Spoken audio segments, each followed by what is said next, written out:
Selamat datang, salam sejahtera. Terima kasih karena bersama dengan saya di Nazlin Unity Channel. Ini keputusan terkini Zahid Hamidi dan UMNO berkaitan dengan kegagalan Najib mendapatkan pengampunan penuh.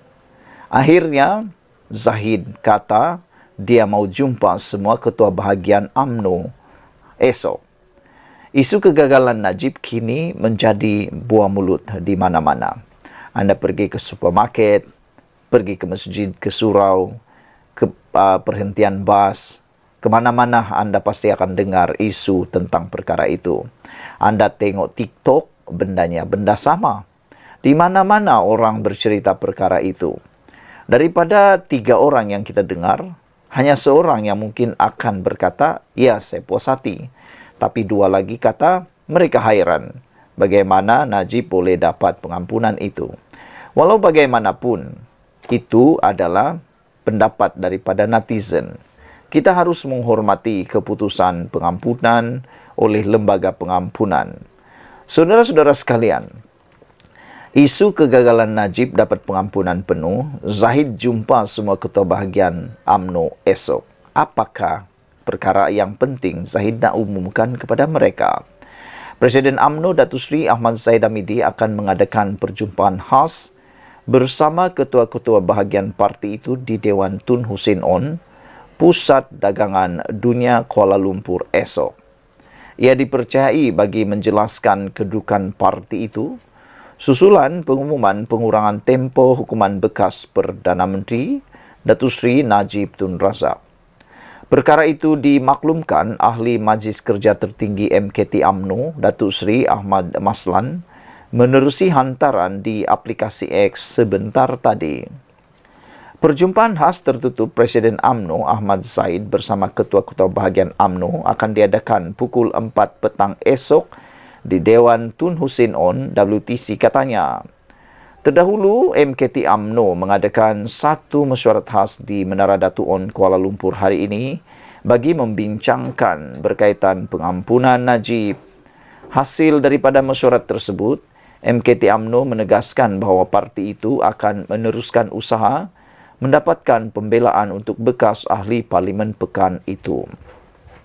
Sementara itu, ahli MKT UMNO Datuk Lokman Nur Adam berkata, parti itu akan mendapatkan tanda tangan ahli di seluruh negara sebelum mengemukakan rayuan kepada Yang di-Pertuan Agong baharu iaitu Sultan Ibrahim.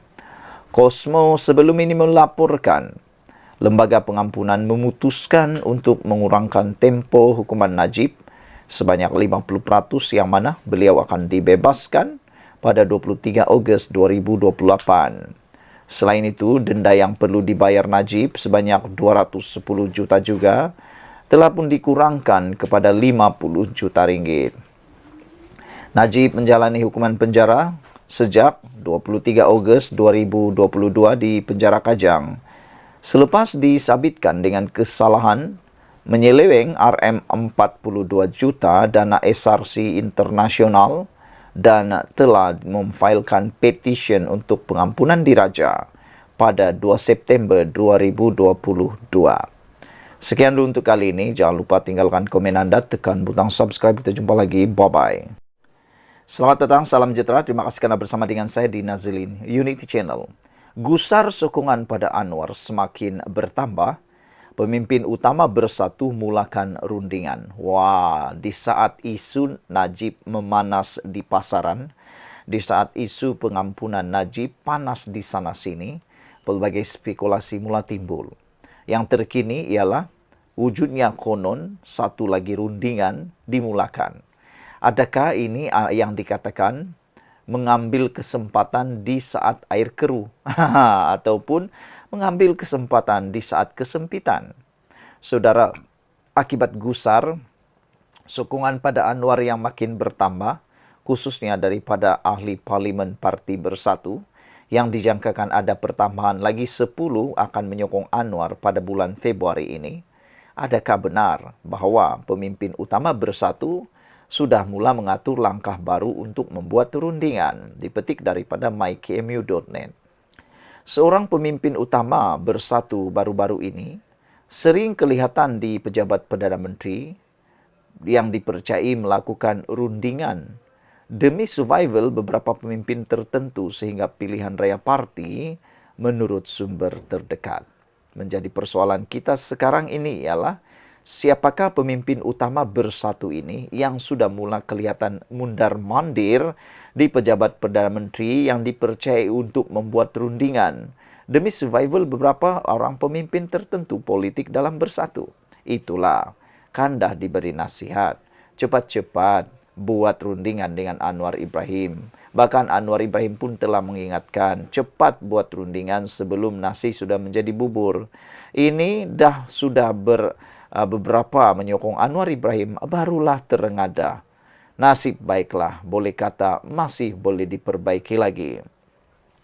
Sumber yang enggan dinamakan berkata, pemimpin bersatu berkenan berjanji akan memberikan lebih banyak sokongan ahli parlimen bersatu kepada kerajaan. Kata sumber itu lagi, lebih ramai wakil rakyat bersatu dijangka istihar sokongan kepada Perdana Menteri Anwar Ibrahim. Setakat ini, 6 ahli parlimen bersatu telah berbuat demikian dengan kekal menjadi ahli parti. Langkah mereka menjadikan bersatu merancang memindah perlembagaan parti bagi mengelak tindakan sama berulang. Bagaimanapun sumber berkata, tidak mudah untuk bersatu memindah perlembagaan parti itu. Beberapa ahli parlimen bersatu mahu menyeberang, namun takut berdepan tindakan, kata sumber. Katanya, jika sokongan mereka kepada kerajaan tidak diumum secara terbuka, ia akan tersela jika berlaku pengundian di parlimen. Seorang ahli parlimen memberitahu FMT bahawa beberapa pemimpin lain sedar ada pemimpin parti dari negeri tertentu sering dilihat di PMO. Ramai pemimpin bahagian juga sedar perkara itu, tetapi kami tidak pasti kenapa pemimpin berkenan berada di sana. Katanya, itulah antaranya sebabnya ramai ahli parlimen hilang keyakinan terhadap kepimpinan parti. Saudara-saudara sekalian, jika benar apa yang kita dengar dan kita lihat ini satu berita baik untuk negara Malaysia. Ini akan membuat kepada kestabilan negara kita dan pastinya membuat kemenangan besar kepada Anwar Ibrahim yang kita nanti-nantikan. Sudah waktunya semua ahli parlimen di Malaysia bersatu padu. Mulakan saf bersatu padu tanpa ada persengketaan lagi. Tunggulah kalau nak bersengketa, tunggulah pilihan raya yang ke-16 nanti pada parlimen nanti. Jangan sampai kerana sering bertelagah, jangan sampai kerana sering mengatur langkah, rakyat pula yang mati di tengah-tengah. Jadi sebab itulah kita nak lihat benarkah laporan ini, yaitu ada pemimpin utama bersatu yang kelihatan kini sering berada di pejabat Perdana Menteri yang kini dipercayai melakukan rundingan demi survival beberapa pemimpin tertentu sehingga pilihan raya parti menurut sumber tersebut. Sumber yang enggan dinamakan berkata pemimpin bersatu itu berkenan berjanji akan memberikan lebih banyak sokongan ahli parlimen bersatu kepada kerajaan. Kata sumber itu lagi, lebih ramai wakil rakyat bersatu dijangka istihar sokongan kepada Perdana Menteri Anwar Ibrahim. Setakat ini, 6 ahli parlimen bersatu telah berbuat demikian dengan kekal menjadi ahli parti. Langkah mereka menjadikan bersatu merancang memindah perlembagaan parti bagi mengelak tindakan sama berulang. Bagaimanapun, sumber berkata tidak mudah untuk bersatu memindah perlembagaan parti itu. Sekian dulu untuk kali ini. Jangan lupa tinggalkan komen anda, tekan butang subscribe. Kita jumpa lagi. Bye-bye. Selamat petang, salam sejahtera. Terima kasih karena bersama dengan saya di Nazilin Unity Channel. Ini berita paling malang untuk Najib. Sudah jatuh di timpa tangga. Sudahlah tidak dilepaskan secara serta-merta di penjara. Ini pula berita yang terkini kita terima, yaitu hukuman dikurangkan, Najib tak boleh mohon parol. Itu kata pakar. Kalau kemarin kita dengar bahawa Najib kononnya boleh mendapatkan payroll dan boleh keluar penjara seawal bulan Januari tahun 2025, tetapi berita kali ini memang agak menyedihkan kepada penyokong Najib, juga Najib sendiri, apabila pakar mengatakan apabila hukuman telah dikurangkan, Najib tak boleh mohon payroll. Pengurangan hukuman penjara Datuk Seri Najib Razak menghalang bekas Perdana Menteri itu untuk memohon perintah payroll bagi menjalani hukuman pemenjaraan di luar penjara atau di penjara di rumah. Pakar perlembagaan Profesor Madya Datuk Dr. Wan Ahmad Fauzi Wan Hussein berkata, ia selari Seksyen 46E dalam kurungan 6 dalam kurungan E Akta Penjara 1995 Akta 537 yang membataskan hak payroll bagi tahanan jika mendapat lega hukuman di bawah perkara 42 Perlembagaan Persekutuan. Najib tidak layak memohon payroll kerana perimitan atau pengurahan hukuman sudah diberikan lembaga pengampunan. Ini kerana perintah payroll itu sendiri bertujuan menggalakkan kelakuan baik dan kerajinan serta memudahkan pemerlakuan pemulihan seseorang banduan. Asas semua turut diberi pertimbangan oleh lembaga pengampunan, katanya kepada Berita Harian hari ini. Semalam, Najib dilapor diberikan pengurangan 50% bagi hukuman penjara 12 tahun yang sedang dijalaninya sejak tahun 2022, sekaligus menyaksikan bekas pengerusi Barisan Nasional BN itu bakal dibebaskan pada 23 Ogos tahun 2028. Selain pembebasan awal, Lembaga Pengampunan Wilayah-Wilayah Persekutuan Kuala Lumpur, Labuan dan Putrajaya juga mengumumkan denda perlu dibayar Najib dikurangkan daripada 210 juta kepada RM50 juta ringgit. Sekiranya denda itu tidak dibayar, tempoh pemenjaraan Najib akan ditambah setahun dengan tarikh pembebasan beliau dijadualkan pada 23 Ogos tahun 2029. Najib, 70 tahun yang menjalani hukuman di penjara Kajang, Selangor sejak pada tahun lalu, selepas didapati bersalah menyeleweng RM42 juta dana SRC internasional, Sendirian Berhad memfailkan petisyen untuk mendapatkan pengampunan yang di Pertuan Agong pada 2 September tahun 2022.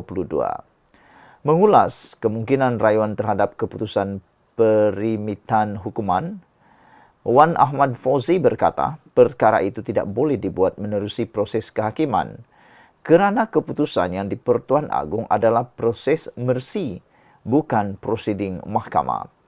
Justru terpulang kepada yang di Pertuan Agong sama ada ingin melaksanakan prerogatif baginda kerana tiada peruntukan yang membataskan kuasa berkenan dan tafsiran mahkamah jika isu berkenan timbul nanti.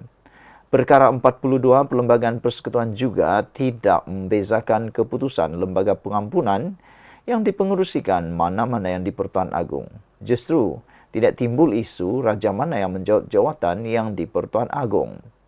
Ditanya sama ada Lembaga Pengampunan perlu mendedahkan keputusannya kepada umum, Wan Ahmad Fauzi berkata tiada peruntukan dalam perkara 42 Perlembagaan Persekutuan yang menetapkan tindakan sedemikian.